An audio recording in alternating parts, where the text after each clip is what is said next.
Live. Yes. Facebook Live. Facebook Live. Hey, Facebook. Hello, Facebook. My name's Dr. John Robinson, And I'm Dr. Christina Bosch, and we are known as the Sex Docs. the Sex Docs. And so, like we said last week, we do have this wonderful sign to continue to remind you of that. If you forget, just look down at the bottom of your screen. You'll know exactly who we are. And we're also the owners of the Hormone Zone. I don't know if any of you are new watching. We also own the Hormone Zone. We're the owners and sort of creators and designers of this whole concept here at the Hormone Zone, where we focus on hormone replacement therapy. So what we're always doing at the Hormone Zone and combining that with the Sex Docs is trying to bring awareness to healthy sex, the enjoyment of sex, and what an important part sexuality should be for your general health, and of course how your hormones, specifically sex hormones, thyroid hormone, how they will tie back into your sex life. Yeah, and that's a great segue for today because that's exactly what we're talking about, specifically about LDN, Hashimoto's thyroiditis, and your libido, and how that all ties in. So what's this LDN stuff? LDN, low dose naltrexone. It's specifically referring to a prescription medication called naltrexone that when given in low doses actually really helps to balance out autoimmune processes and modulate your immune system, and one of those immune issues is Hashimoto's.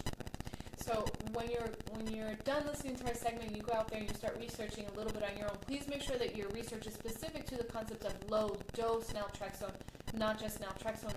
If you look up just naltrexone, it'll take you into a world mostly of like drug rehab medicines used for weaning people who are rehabilitating. So it's a big difference. A little different here, yeah. Alrighty, well, let's get into it. Well, and also just wanted to let's do a little bit of housekeeping before we kind of dig right into the meat of this. First of all, share the video whenever you can. Share this video if you've got someone you know, love, that maybe can benefit from what it is that we're talking about here on a weekly basis. Please let them know. Share the video. What else? Oh, well, this morning. Yes. Oh, we were on Sonora Living live.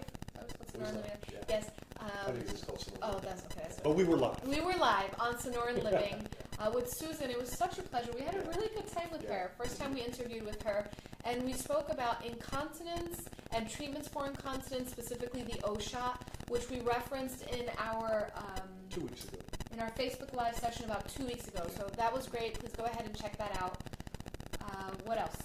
Well, you want to talk about the conference?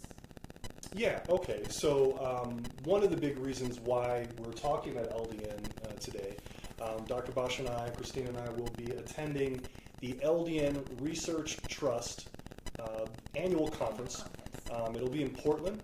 We hop on a plane on Thursday, and I'll be speaking on Sunday where I'm presenting the information and the data that we've pulled together over the past really couple of years on our use with LDN, and specifically how the LDN can help with Hashimoto's. So the data, Hashimoto's? Well, I was going to say the data for the research has been really exciting with a statistically significant, measurable response in the autoimmune markers of Hashimoto's. So Hashimoto's is an autoimmune condition, so self-affecting self or self-attacking self, where your immune system is exaggerated, that is specific to hypo or low-functioning thyroid. And what we're saying is that when you're using low-dose naltrexone, what you're getting is a decrease in the inflammatory response. Yeah, we're specifically getting a decrease in those markers that Christina was just talking about. One is called anti-TPO, or thyroid peroxidase. Another one's called anti-TG, or thyroid globulin antibodies. And those are the two main antibodies that you would test in a blood test, a very simple blood test, to be able to see whether or not you have this autoimmune process that's actually literally attacking your thyroid gland, leading to the low function. So what we've done with our patients, we routinely check these antibodies. They're not always routinely checked by conventional doctors. If they do check it, they normally only check the anti-TPO, just the one, and they almost will often just not check the anti-TG. We routinely check that for any patient coming in, particularly women first coming to see us. So we're screening for that right away. Anyway. Yeah, that's a good point, because we've said this before. Remember, for those of you that are not here in Arizona, please ask your practitioner for a full thyroid panel and insist that it shows the antibodies, because remember, we've said before, you may not already on blood work show that you are getting into that hypothyroid state, but you may already have antibodies, and that will indeed result in symptoms. Right. And inevitably a destruction of the thyroid gland. So certain lab parameters might not look bad yet if they're only checking little basic ones. They don't see it because they're not screening it correctly or thoroughly, let's say, and then we check the antibodies and find that there is an active autoimmune process that's leading to the inevitable road of low thyroid or possibly hyper-high thyroid as well. And this is really important because this is a gift of prevention. We're always talking about prevention. It's one of the best things you can do to age gracefully is not have aggressive aging. So an autoimmune condition, which is basically uncontrolled generalized inflammation, is going to definitely age the body. So what the LDN is specifically doing is addressing inflammation. It is. It's addressing inflammation. It's addressing the endorphin system as well. The great thing about LDN, one of the side effects of it, so to speak, is that people have a better sense of well-being. They just feel better being on it. So there's huge implications on what LDN is doing. By the way, back to the LDN Research Trust and this conference that we're going to be attending and speaking at, there's doctors and scientists that are coming from all over the world that annually come to this particular conference and talk about all the different angles and how they're using LDN. So Hashimoto's is just one thing, and that's specifically what we're bringing forward, but they're working with Crohn's disease and lupus and multiple sclerosis. I mean, the list goes on from an autoimmune standpoint.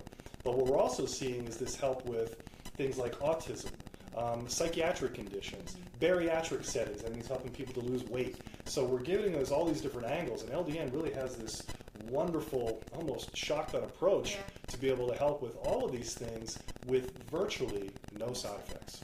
It's easy to take. This is one of those rare cases where we get to say, it's just a little pill. Usually we ask you to be way more engaged in your healing process, but really with LDN, it's a very simple medicine, very well tolerated, virtually no side effects, and so incredibly effective. And what's awesome about this is that it's effective subjectively, like John mentions, the person feels better, and objectively, we literally see in the data or in your numbers, your lab results are improving. Yeah, and that's been, I think, the most exciting thing. I mean, well, maybe for me, I kind of dork out on that stuff. To actually see the numbers get better. I mean, we really love to see the response. I mean, patients are coming in. We've been seeing that for years, that people get better.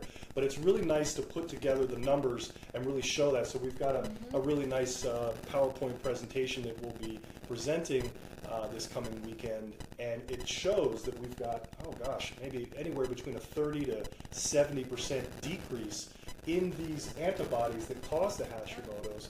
On an average of about a year, some patients are getting faster results. I mean, we compiled all the data together. So I think it was an average of about 13 months. Yeah, and I think that the way this is applicable for our audience, of course, is number one, do you have general inflammation?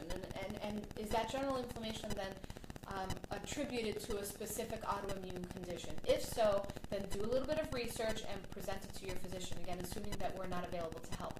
And then the second thing is, maybe you don't know of a condition that you may have, but you're suspicious, yet again, you're suspicious that you have symptoms that seem to fall under certain categories, or you just feel not well. Well, what are some of those symptoms? Well, okay. These are going to really blend in with Hashimoto's, but it could be due to anything.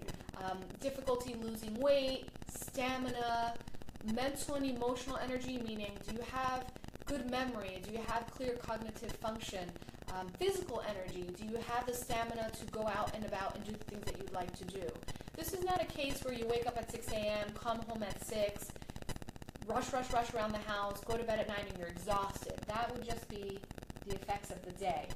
But if you feel like you're just dragging around, you can't recover from it. Yeah. If you're not sure, that's what you need to ask. Some of the specific things for just Hashimoto's, aside from, so I think Christina's talking a lot about the standard things that we see with low thyroid, and that's a big part of it. Sometimes low thyroid, along with the Hashimoto's can present a little differently, and that would be things like difficulty swallowing, an enlarged tongue, literally a flare that kind of happens where sometimes it feels swollen and sometimes it doesn't.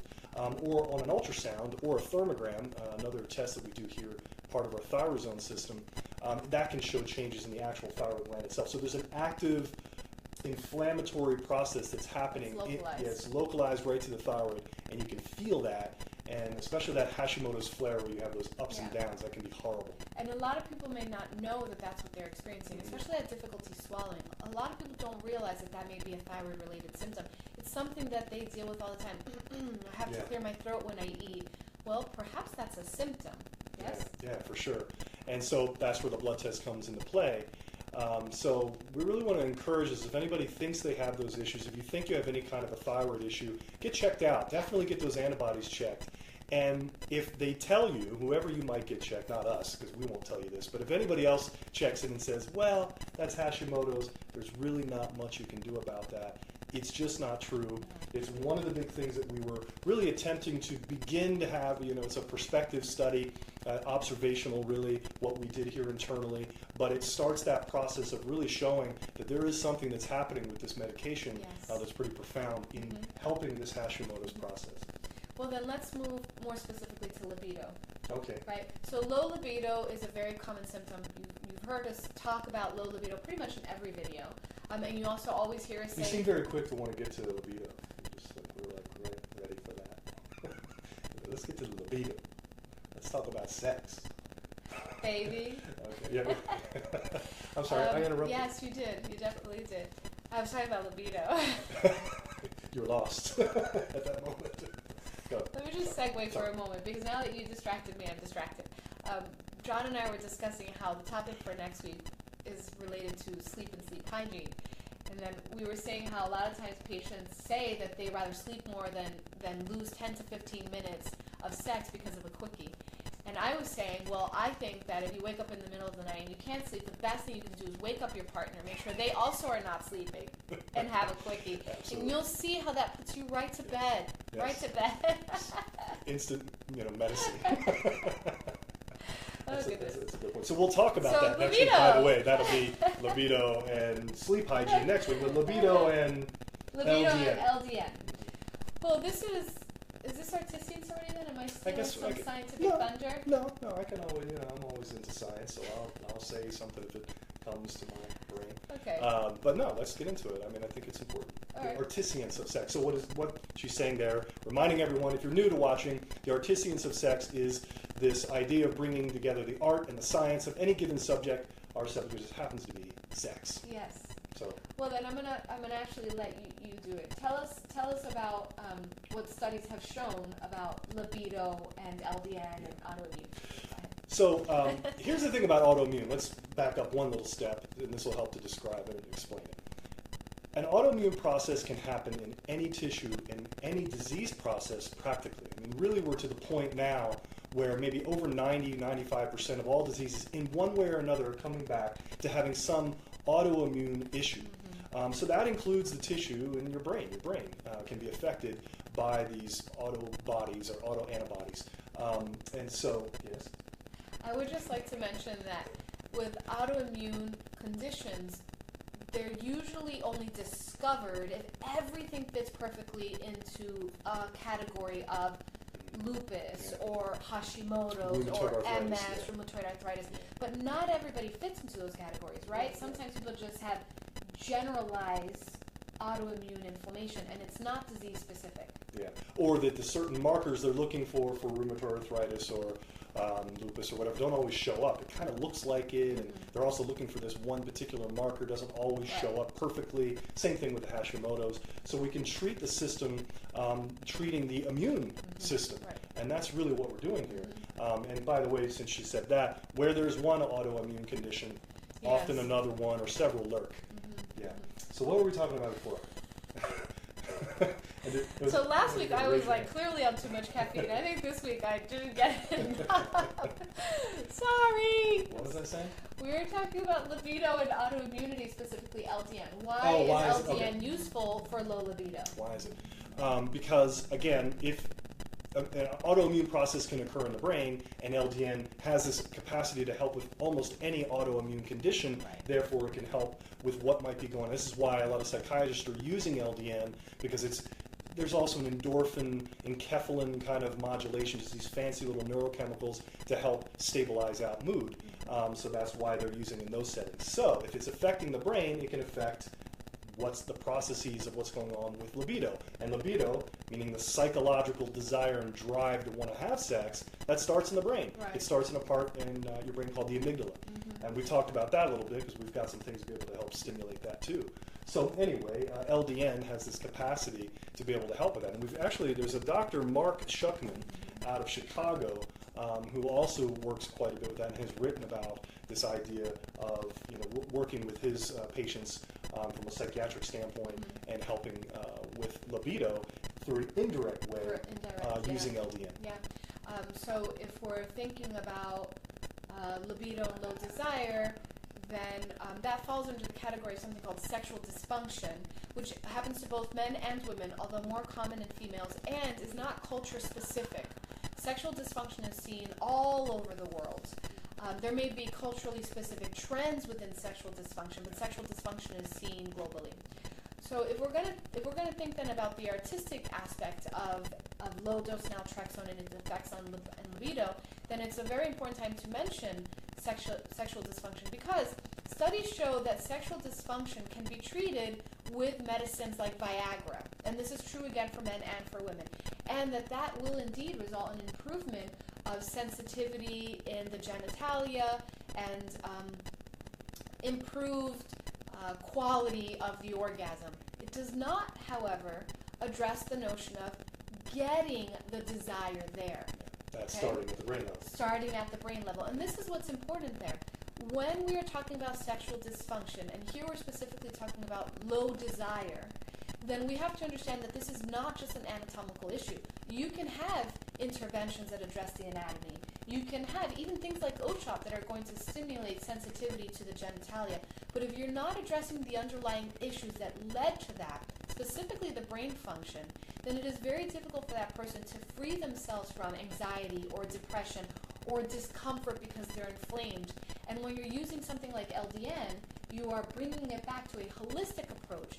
And if one thing you've heard us say is that why being sex docs is so important to us is because we want you to understand and value that healthy sex is good for your whole self. Body, mind, spirit, soul, the whole thing. That's right.